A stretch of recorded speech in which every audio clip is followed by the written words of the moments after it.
Hey everybody, this is Kodak here. I'm still hard at work on that Duel Masters video. I have a whole ton of other games I want to talk about, but this one aggravated me so much that I just really couldn't wait to talk about it.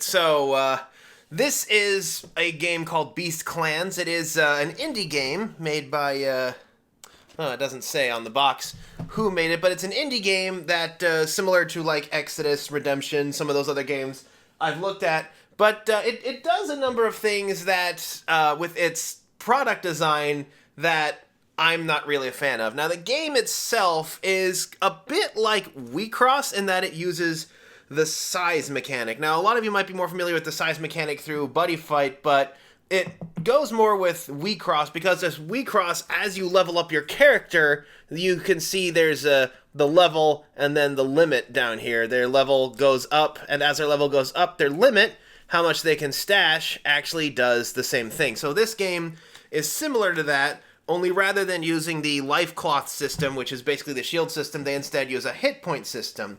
They're all based on animals. The cards have blurbs on them. They have some pretty neat artwork, but what I'm doing today is, I've done this before, where in the series where I've said, how so-and-so gets you to buy their card games, where I've taken a look at the product themselves to see how it does. Because it's important to really nail how your product looks, how it looks on a shelf, how it can appeal to somebody. Your game needs to be able to sell itself. And I've talked about how other games sell themselves, and this is one that gives us some interesting examples. So, a quick breakdown on how it works. The way a game needs to sell itself is, first, it needs to have a strong front, one with, strong graphics, a lot of pull, something that really grabs attention. So this game does that really well. This box definitely does that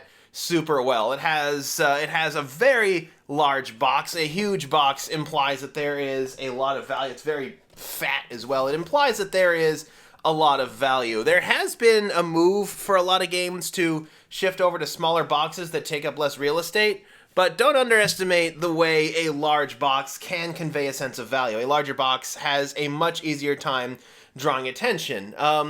It still plays a role for people to, if they spot something at a convention, if they spot something at a store. A lot of selling is done online these days, so it's maybe not quite as important, but it's still not a bad idea to keep this in mind. You can also stash like a bigger rule book in there. You can stash like nice big old game mats in a larger box like this. Really give the players what they've paid for. It has really nice big artwork on the front. It has a pair of very shiny cards. I don't know how well you can see that from here. They're foil cards. It's a basic sort of glittery kind of foil, but still, it's foil. They've put the big shiny cards in a prominent position as they should, and of course these magical words down here, dual decks. It straight up says, it uses the word, there's duel, there's also duel. It doesn't matter which way you spell it, it kind of means the same thing. This is a duel as in, a mano fight. You could also do duel, spelled with an A, to explain that there are twin decks in here. Either way, it gets the statement across that this is a deck designed to be two players. They even have this neat little feature where the artwork of the cards are facing each other, like they're getting ready to have a showdown. It almost, it looks like a boxing or like a wrestling like promo poster with how it's designed here. So I have to say the front is really well done here. There's also the way that this is at an angle here. I'm guessing that this is so that you can easily see like from a 45-degree angle. If you look at a whole like case of these, which I assume would be sold in assortment, if you look at them, you can easily see what's in there. You have Prince Stronghorn and Prince Dark Sting, so you can see the characters a bit what they're about. You can see some of their powers. You can see, like I said, it's definitely an attractive box. The front of the box is supposed to draw you in and make you want to look at it, and it makes you want to look at the back. Part two of what these games are designed to do is the back. The front needs to convince me to walk over and pick it up, and like I said, this thing gets an A+ on that. What the back needs to do is convince me to make the purchase. This is on the back is where you want to put the pitch. It's where you want to put information, lore, pictures of the cards, all that great thing. I'm tensing up on this, but what's on the back of this thing? Oh, a whole lot of nothing, if we're being honest here. We have the art again, but it's the same art as we see on the front here, and it's kind of haphazardly placed. I've emphasized that I have a problem where a back just looks like haphazardly placed artwork. It almost looks like a counterfeit of itself. It's just a basic texture with some stock art slapped on it. And not to mention, I mean, it says right here, 2-player starter kit, a rule book, 6 rare hologram cards, 2 starter decks. That's fine, but then we have all of this dead space here. I mean, I'm not even seeing copyright information on here. Like I know the Final Fantasy community got really upset when I pointed out how boring the starter deck box designs for their game was, but at least the back had, like, relevant, like, copyright information and stuff. It's so absent of text that it looks fake. And this is real estate. This is where they need to put information about the game. It's like, oh, talk about the struggles of the world, or emphasize, each of the characters and what they're capable of. Instead, it's just some stock assets. Like I said, this is not gonna sell me on your game. You're basically telling me to take the word for it on what the front showed off, and that's not really gonna work for me. I don't know. I mean, I know the literal contents of the box, but I don't know what this game is. I cannot tell what this game is from what I have been presented. I don't have a clue as to what it is. It's almost like you give me like a plain old cardboard box and say, hey, there's a blender inside. It definitely works. Let's you have to trust me on this. So, like I said, the front is great. The back is terrible. This one gets an F. It also doesn't help that they recycled the same artwork from here. These characters, like with WeCross, they level up, and when they level up, their artwork changes. So if they were going to use artwork on the back, they could have at least used some artwork of the other characters, or they could have done that on the front as well. They could have used artwork of or actually no, it's fine to have the matching artwork on here, but they could have done some different artwork on the back here, because like I said, this is just stock assets floating in space. It looks terrible. It looks like something a counterfeit would make. It's bad. But anyway, let's take a look at the inside. Now, the contents, as I've stressed before, the contents should make the buyer feel like they have made the right decision on what they did. And let's point out about something that does all 3 parts really nicely. We have the Digimon card game. I've done a look at this as well. The front, it's got the cool cards. It's got Angemon doing his Hand of Fate maneuver. It's got his partner from the show. It says starter deck Heaven's Yellow. It says includes a booster pack, and for a $10 box, that's pretty nice.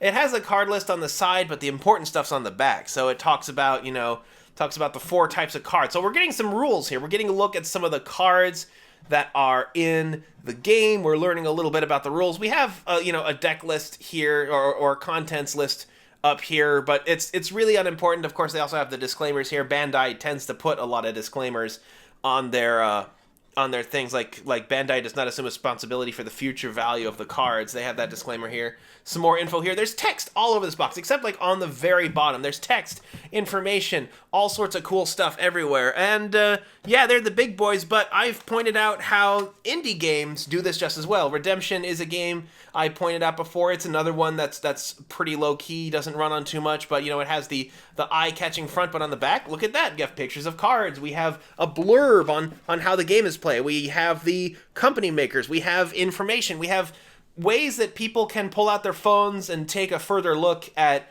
what's going on here. And there is just no information on the back of this box. No useful information. Like, it talks about how it has a rule book and 2 starter decks, but it says they're everywhere. 2-player starter deck, 2 starter decks, dual decks, dual starter decks. There's no useful information on the back of the box. And this is where you gotta put your pitch. It's free real estate that is being wasted. So finally we have the contents, and like I said, the contents should make the buyer feel like they made the right decision when buying this thing. I pointed out in Digimon how it contains a bonus booster pack, so the starter deck is actually essentially only $6 because you also get some free cards. I like it when games include a booster pack. I've talked about this before, how it gives players a sample of the possible depth and complexity. And if that booster pack contains a rare card, I know Ragin' Cajun, one of his starter deck booster packs, contained Omnimon, which, as the name implies, is the chase card for that set. If they get like a really cool card in their booster pack, that's a fan that's a fan that you've made for life. So back to this. What are the contents of the box? So, like I said, it's a fat package. It's a big fat box. It's thicker than pretty much any other starter deck box I have seen. So that implies that there should be loads, oodles, tons of awesome stuff in here. And here's where we also see our first sign of trouble. You can see... Nope. Oh, yowza. Look at the back there. You can see that like some ink has rubbed off on the back of the box. And this thing's not that old. This thing is from 2017. That's three and a half, almost 4 years now. But you can see where it's rubbed off. The ink has rubbed off on the back of the box here. This has been sitting in somebody's warehouse for a while. But also, we have the rule book here. I mean, it says Beast Clans rule book. That works. The back should probably have turn order on it. It has just the icon again. I mean, that's not too bad, but like I said, the back of the rulebook is also a great place to put information. I personally prefer to have turn order put on here. It's like, what's the turn order? What's the order of operations? Because that is the information that players will need the most. We're gonna get into this rulebook. Believe me, this is another rulebook that I'm gonna be tearing apart.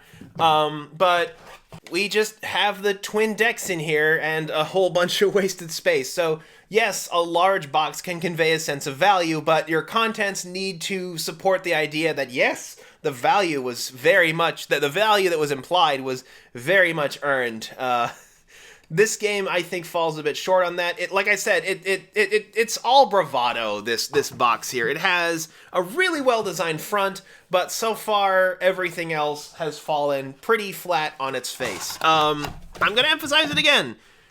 Don't do this. This, like I said, this makes it look like a cheap, like, almost counterfeit item, especially since the stock art is just floating there. That doesn't look good at all. You want to use like either a piece of contained art or, like I said, have a bunch more boxes with information and cool lore and stuff. People, you know, like this is like the hype is what you get. The rest of the program. Anyway, we have our two decks here. We have Prince Stronghorn the Rhinoceros and Prince Darksting the Scorpion. Although they made it Stronghorn, they made it one word on this version. I'm not entirely sure about that. I did already look at the Prince Darksting deck. The Prince Stronghorn deck is a bit of an oddball. So here is our Prince Darksting deck. We'll take a quick look inside. The cards themselves, they feel cheap. They're made out of a pretty thin and wobbly material. It doesn't feel too good to mess with, but something I have, I remember I actually went on this whole, on physical product, I went on this like whole big tirade on video games and how like big companies are trying to shift away from physical copies in an effort to save themselves money, not actually impose a service. But I included a caveat in that discussion that I said, hey, if you're a small studio that's just happy to be a part of the medium, I won't fault you for not putting out a physical copy. And I will say that the same applies to card games. To people who make card games, I'm not as critical of games that cheapen their stock perhaps out of necessity. Although this is really bad. Like, it's a good thing this isn't a card that rotates into the deck, because it's not like a curl. It's not like what you typically see with holographic cards. For some reason, this thing is like it's almost like inflating like a balloon. Like, it's curled on the inside, but it's also curled here. It's like formed this odd convex shape. And keep in mind, these cards were printed in 2017, and that is quite an odd thing to say. Not to mention the framing on these is kind of imperfect. This is definitely something that needs some revision and some work. Like I said, these cards were basically unopened until recently. You can see how Prince Stronghorn is still in his wrapping. So this is just the result of it sitting in its box for a while. So these are our ruler cards. These what we do is we have our starting biomass. This is our size. We use this to pay costs, and we use it to summon creatures as well as pay that creature's maintenance cost. So basically, if you want to keep another beast in play, it eats into your ability to perform other actions on your turn. So there is a risk and reward from there, definitely. Discard a card, put a desert card from your discard into hand. That doesn't change throughout its evolutions, but yeah, you can see how the size went up. He got a new design, although his ability didn't change. In some cases, their abilities will change as they level up, and then we have the final form, which looks like something out of Fallout New Vegas. It looks like a straight-up Robo-Scorpion. Yeah, this is probably the card I would have given the most blinging out. I mean, it's nice that Prince Darksting got the blinging out, but this probably should have gotten more than Parallel Foil. It's his final form. This is the thing that people are aspiring to reach. This should have gotten like some probably should have gotten the fancy foil treatment. Although something odd is that this is another thing that I have to point out that's a problem with this product as it is. This is just a standalone problem, not even compared to other things. It has 13 max biomass, and the game comes with a stack of biomass cards. But how many does it actually come with? Count with me. 1, 2, 3, 4, 5, 6, 7, 8, 9, 10, 11, 12! Yeah, I assume it's the same with the Prince Stronghorn deck, but it is exactly one card short of having enough biomass to actually play with. I assume that's because this deck is 52 cards. 1, 2, 3, 4, 5, 6, 7, 8, 9. Yeah. It's a 40 card, it's a 3-card ruler deck, a 40 card regular deck, and a 12-card biomass deck. Now, printing something at a scale of 52 is a pretty common way to get these kinds of cards from print shops, because again, 52 is the standard size for a deck of cards. Although you could also argue that it's 54. It's weird. Why would they not include enough biomass to play the deck all the way through? That's gonna be a difficult question to answer. So let's take a look. So we have some creature cards. We have Cactus Clubber. We have Commando Camel, Dive Siva. I think it's called a Civet, right? Slice Stallion, T Butcher. A lot of very corny names. I kind of like it. Heat Wave, Desert Oasis, Pharaoh's Headpiece. So these are supposed to be based on the there we go. The Pyrophore based on the desert. So they have a lot of items. There's weapons, which cost biomass to play but not to use. So the idea is you want to have some characters that are ready to go pretty much right away. And then we have the Rebel Beasts. These are the ones with the black background. These are basically the universal ones, but there are a lot of those in here, aren't they? I mean, I guess it's not bad to start a collection, but the deck is this is the biomass. The deck is half Rebel cards, and that's pretty bizarre. But this flub on the biomass kind of overshadows all of it. I mean, I get some of the idea of how this deck works. You're supposed to you're mostly supposed to use a lot of equipment. It's clear that equipment is the emphasis of this deck. It's to have let's see how much equipment does it actually have. It has 1, 2, 3, 4. So it has so out of the deck it has 4 pieces of equipment. It has this deck is nearly a quarter equipment. So 1, 2, 3, 4, 5, 6, 7, 8, 9, 10. Yeah, it is 1/4 equipment, which that seems about right for a deck with a center on equipment. I assume that they do kind of emphasize the term starter deck on here. I'm seeing what look like some staple cards in here. I do kind of wish it came with a bit more of desert so we could get more of a feel of how desert works. And to my understanding, Prince Stronghorn has the exact same thing where it's only half of the cards that it needs. But anyway, we'll look at the cards later. I'll tell you why in a few minutes here. But let's talk about the thing that I was having big issues with, and that is the rulebook. So I've talked about rulebooks in the past. I've talked about things that some rulebooks do that cheese me off, and this rulebook does a number of those things. So, like I've said many, many times, what should your rulebook start with? It should start with telling players how to win, because identifying a game's win condition informs everything else about the game. It's like, okay, here's the thing that I need to do in order to win. This will push me towards winning. So, Section 1, the basics. Ooh, the big rule. So, is the big rule how to win? If at any time while playing Beast Clans a card contradicts the rules as they're described here, the card text is always right. Whatever a rule, card, or ability says it can do, the big rule says it's allowed to do. So no, this isn't the win condition here. The kingdoms, this isn't the win condition. This has like, it has like a breakdown of how the different kingdoms work. And I thought this was kind of cute. At first, the rebel kingdom. At first, I thought this was like, oh, they're rebels, right? I was like, oh, we're rebels. We have no king. We are a bunch of kin working together. Unfortunately, this is a typo. I thought it was something clever, but it turns out it was an accident because it's referred to as the kingdom for the rest of the rule book. And, you know, this is kind of jumbling up. This is jumbling up the front of the book. It's not like I said, what you need to do is one person's going to be reading the rules, the other person's going to be messing around with the cards, all the stuff inside, and you need to get these two playing a game as quickly as possible. Always introduce your rules in the order they are needed, and this isn't it. In fact, I'm looking at these, and I can't help but think, you know, this is exactly the kind of information that needs to go on the back of the box.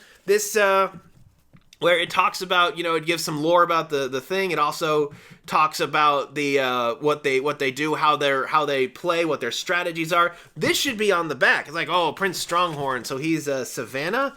The Savannah Kingdom is one of the larger terrestrial kingdoms, and it's home to a wide variety of people. And you know, it talks about that ample time to make their necessary preparations to contend with whatever their enemies have in store. This should be written here. It's like, oh, that sounds like a cool play style. Same with the Desert Kingdoms. Like, it should be written here underneath this guy's artwork. It's like, oh, that sounds cool. That's the kind of artwork that's the kind of thing I want to play. So then it moves on to reading a card, talking about how the cards work. So this is the upkeep I was talking about. So you're supposed to like assign those cards to the beasts you want to keep in play to determine it. And then we have the board set up here, but here it is. Beast Clans is played by setting up the board and then taking turns until all but one royal involved is reduced to 0 life points, or a player must draw a card where there are no more cards left in their deck. If either of those occur, that player loses. Okay, so page 22 is where I finally found the win condition. 22 out of 36. So nearly 2/3 of the way through the book, we finally have our win condition. Never do this! Always make sure that it is done first. Not to mention, if either of these occur, that player loses. Does that include all but one royal involved is reduced to 0 life? Does the player with the one royal that isn't 0 life, is that the one who loses? It's not well written. Like I said, this is the V1 rulebook. They've since put out V2, but I took a look at their website, and the rulebook they have, the PDF they have is exactly the same as this. So it's not like this is some kind of new thing. And not to mention, this is set up. The setup rules are here, and yet for some reason, the field, the description of the field and how it's supposed to look, is 5 pages away. Why have they done this?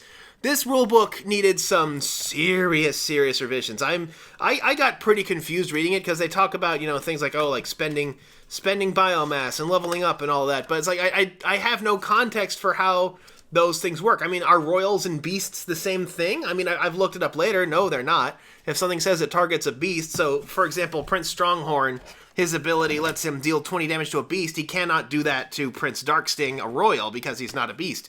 Then we have, you know, the turn step order here. That should be on the back. Oh boy, and then we have that most lovely of sights, timing rules. That's a lovely thing about these games is we have timing rules. Timing rules should be something put like a bit further back.